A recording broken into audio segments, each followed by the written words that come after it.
जीवनमा धेरै मानिस असफल हुन्छन् मूर्ख भएर होइन, निर्णय लिन डराएर। अवसर पर्खेर बस्दैन, तिमी सोचिरहँदा अवसरहरू कसैसँग जान्छ। अझै अलि सोचौँ, अर्को हप्ता सुरु गर्छु।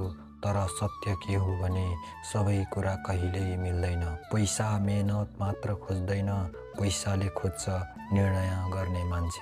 सानो निर्णय लिन नसक्ने मान्छे भोलि ठुलो अवसर आयो भने पनि डराएरै बस्छ। आज सिक्ने कि भोलि, आज सुरु गर्ने कि अर्को हप्ता, आज प्रयास गर्ने कि सुरक्षित बस्ने। तर सुरक्षित महसुस कहिल्यै आउँदैन। सानो निर्णयबाट सुरु गर, आज एउटा प्रयास गर। गल्ती होला, हार पनि होला, तर निर्णय नगरी बस्नु सबैभन्दा ठुलो हार हो। आज निर्णय गर, आज सुरु गर यही क्षणबाट।